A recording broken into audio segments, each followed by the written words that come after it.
Dans cette partie pré-traitement, nous allons d'abord diviser nos données en un jeu d'entraînement pour entraîner nos algorithmes de machine learning et en un jeu de tester pour tester les modèles ou bien pour évaluer la performance des modèles qui seront issus de ces algorithmes de machine learning.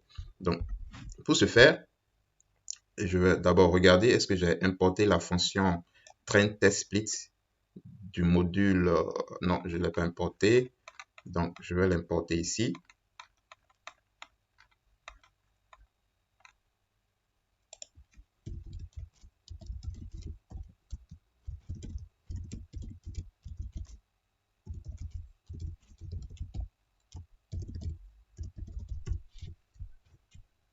Voilà. Et je vais créer la data frame de mes données d'entraînement, de mes variables indépendantes plutôt. Donc, c'est toutes les variables sauf la variable cible qui est la variable quality. Donc, je fais drop quality assise égale 1. Et la variable cible, c'est la variable quality. Une fois que j'ai ça, je vais créer une graine aléatoire. Donc, pour m'assurer de la reproductibilité de mes résultats, parce qu'il s'agit d'une division aléatoire. Donc, il faut que à chaque fois que j'exécute mon notebook, que ce soit les mêmes jeux, les mêmes ensembles d'entraînement et de tests qui sont retournés. Donc, istrain, istest, ytrain, ytest, égale train test split. Donc, is, y,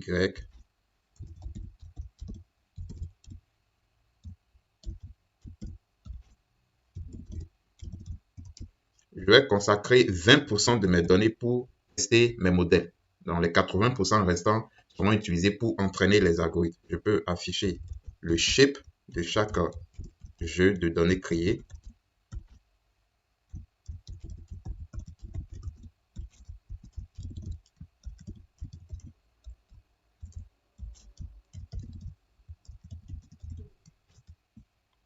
Voilà. Donc, mon jeu d'entraînement compte 5197 observations et mon jeu de test compte 1300 observations.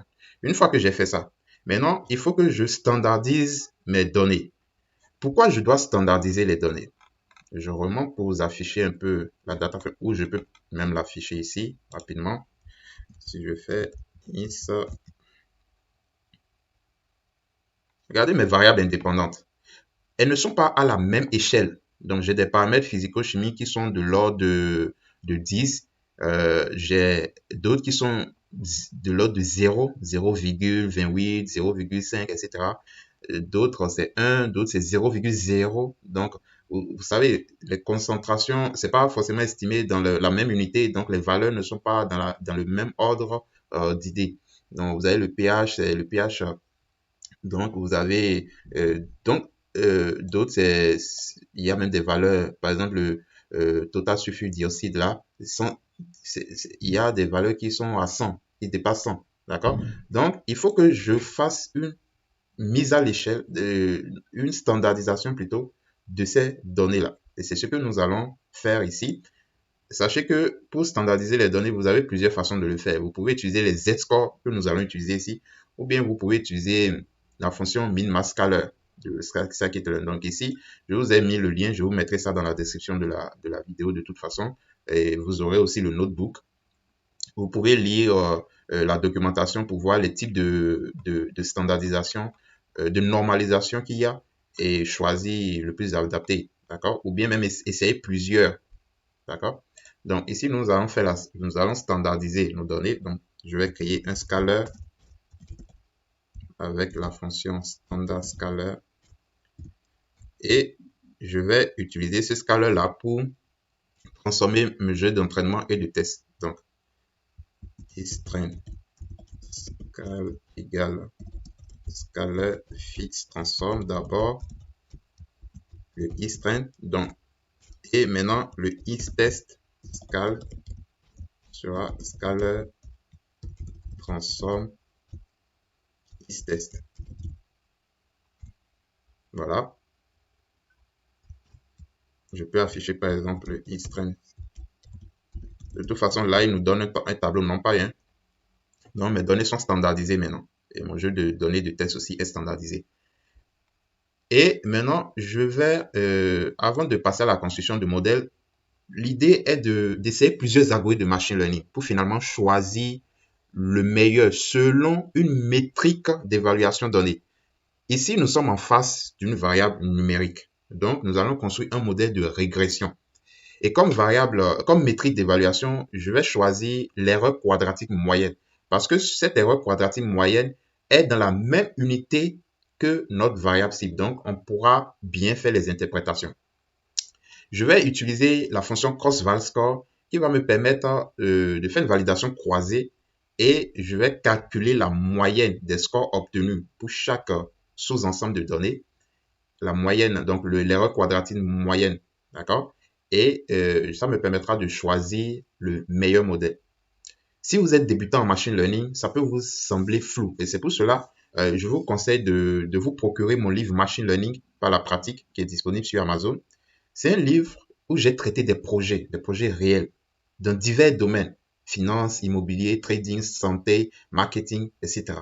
Donc, ce livre est adapté vraiment aux débutants parce que je pars d'un projet purement data analyse, d'accord, avec Pandas, pour aller progressivement dans le machine learning en passant par un projet de régression simple, un projet de classification et il y a même le machine learning non supervisé avec les algorithmes de clustering, l'analyse en composantes principales, il y a la modélisation de séries temporelles. Donc, c'est tous les projets, les types de projets que vous pouvez rencontrer en entreprise. Et si vous êtes vraiment débutant en machine learning, c'est le livre qu'il vous faut. D'accord? Donc, allez vous le procurer. Vous pouvez vous le procurer en version papier. Donc, vous l'achetez comme n'importe quel article sur Amazon. Amazon vous livre à votre domicile. Ou bien vous procurez la version numérique avec la liseuse Kindle. Parce qu'il y a beaucoup de thèmes que je ne pourrais pas expliquer ici pour que la vidéo ne soit pas longue. Mais dans le livre, vraiment, j'explique chaque concept. Pourquoi on fait une validation croisée. Pourquoi on fait une division données d'entraînement et données de test. Toute cette notion que vous devez absolument comprendre pour être à l'aise lorsque vous parlez de machine learning. Donc, je vais faire mes validations croisées. Donc, je vais utiliser un algorithme de régression, donc linear regression, un algorithme de forêt aléatoire, donc random forest, et super vector machine. Ok, donc LR, je dis LRCVE égale cross valscore. Donc, j'ai besoin de quoi? J'ai besoin de mon modèle. Attention, linear regression. Ensuite, j'ai besoin des données, donc les données standardisées, le i-string scale et le y-string. D'accord? J'ai besoin, le nombre de plis. Donc, je vais choisir 3 plis. Et maintenant, la métrique pour évaluer chaque modèle qui sera construit. Alors, je vais choisir l'erreur quadratique moyenne. Vous pourrez regarder dans le module métrique de sklearn pour voir les différentes métriques disponibles. Mais l'erreur quadratique moyenne dans la fonction cross-valscore, c'est nommé neg root min square error. Donc, il va nous donner les valeurs avec le signe négatif. Mais nous, on sait que c'est parce que c'est mis négatif. Donc, il suffit d'enlever le signe négatif et nous pourrons faire nos interprétations. On fait la même chose pour les autres algorithmes. Donc, par exemple, pour Random Forest, donc, je vais le nommer RF, par exemple. RF, donc ici, ce serait Random Forest. L'algorithme de forêt aléatoire. Je n'oublie pas le Random State. D'accord? Même chose. Et même chose aussi pour mon troisième algorithme que je vais essayer, à savoir SVM. SVM, donc SVR. Et la même chose. Donc, j'exécute.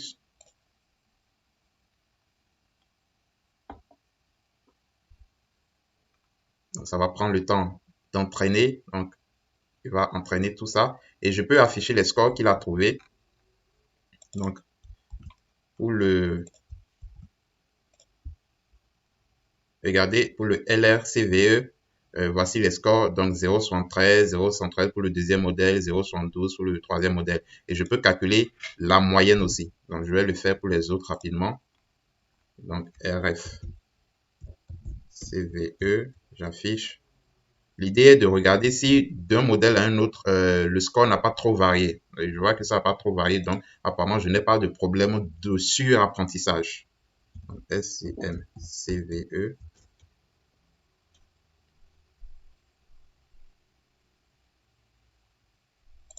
Voilà. Et quand je regarde déjà les trois résultats là, apparemment c'est LRCVE qui est le modèle le moins performant. D'accord? Parce que j'ai une erreur quadratique moyenne de l'ordre de 0,73. Alors que pour Random Forest, par exemple, c'est de l'ordre de 0,63. Pour SVM, c'est de l'ordre de 0,67. D'accord? Donc, il s'agit d'une erreur. Donc, plus la valeur est grande, moins le modèle est bon. C'est ça. Donc, ici, je vais afficher les valeurs moyennes quand même. Random Forest, ça sera quoi? RF CVE.min. Je fais la même chose pour mon modèle Linear Regression. Ça sera LR CVE.min. Et la même chose aussi pour mon modèle de Super Vector Machine. Donc SVM, c'est SVM CVE.min. Donc, j'affiche les valeurs moyennes. Regardez, RF, j'ai moins 0,60, donc 0,63, 0,72 pour Linear Regression et SVM 0,67. Donc, le modèle qui semble être le plus performant, c'est le modèle de forêt aléatoire. Donc, c'est ce modèle-là que je vais choisir de construire. Je vais construire un modèle de forêt aléatoire et l'utiliser pour faire des prédictions sur mon jeu de test. Donc, pour la partie modélisation, je vais créer une variable modèle qui est random forest regressor. Je vais entraîner ce modèle.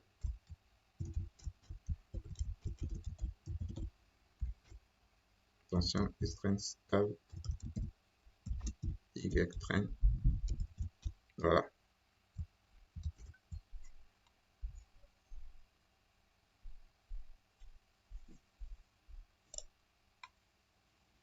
Voilà, mon modèle est entraîné. Maintenant, je vais utiliser ce modèle pour réaliser des prédictions. Donc, y-pred égale modèle.predict.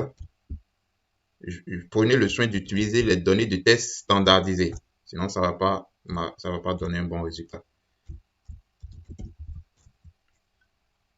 Donc, j'ai les résultats. Donc, j'ai les scores de qualité prédits sur les données de test. Et comment je évalue ce modèle-là? Je vais utiliser l'erreur quadratique. Je vais calculer l'erreur quadratique moyenne. Mean square error. D'accord? Y-test. Y-pred.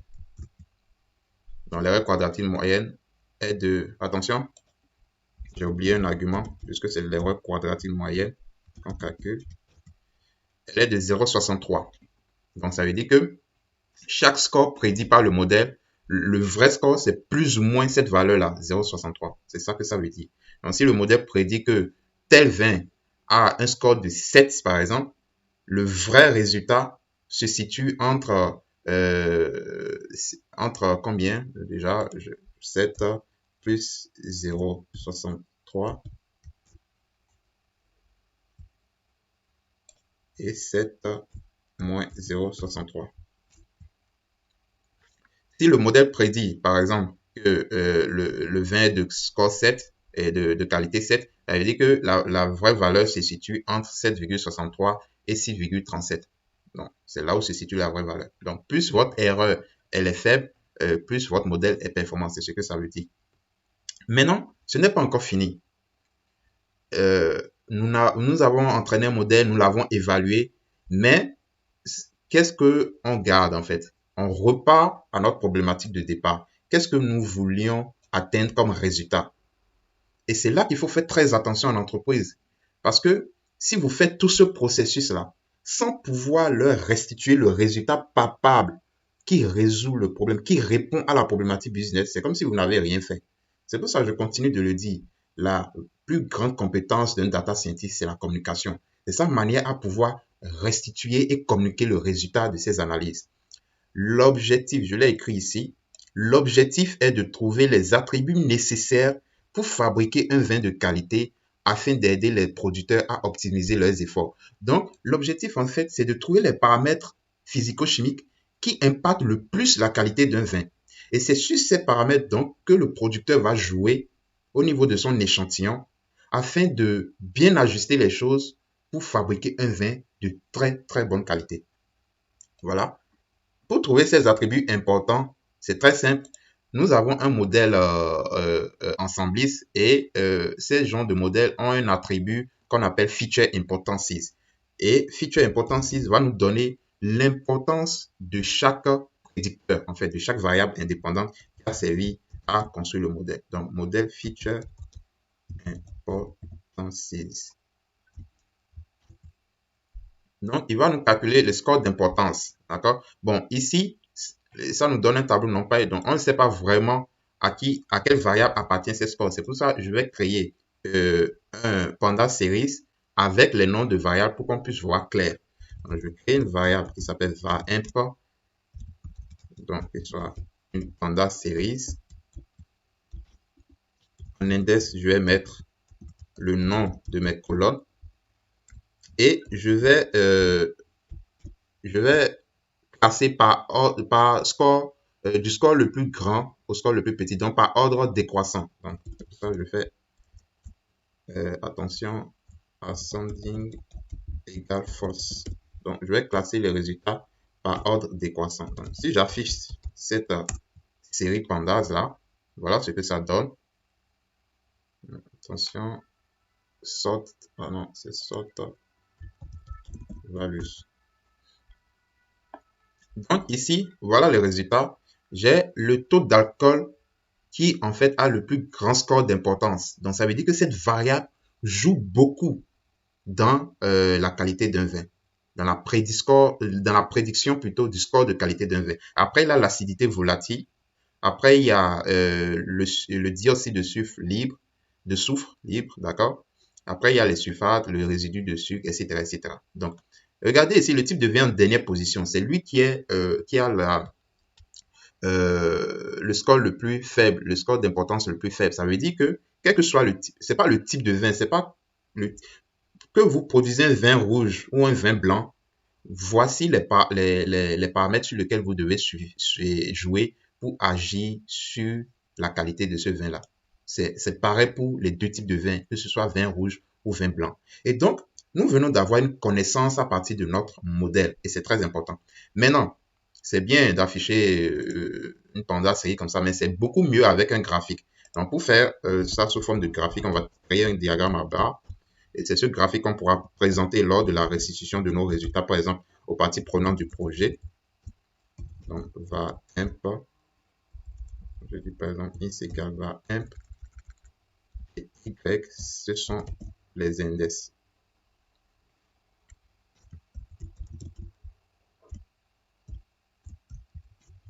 Donc, je présente ça sous forme, attention, SNS bar plot.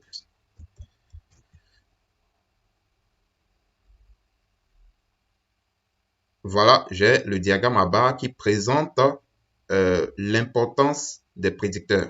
Je peux même mettre un titre, c'est mieux. Importance de chaque prédicteur. Bien de chaque variable prédictive, de chaque prédicteur tout simplement.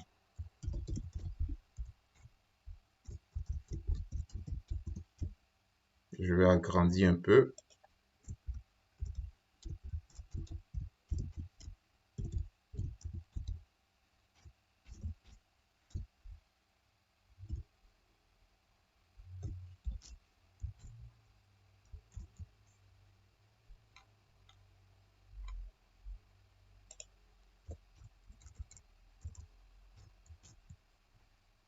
Voilà. Donc ici, on voit clairement les variables indépendantes qui sont les plus importantes dans la qualité d'un vin. Il y a le taux d'alcool, l'acidité volatile, etc., etc. Et le type de vin, c'est la variable la moins importante.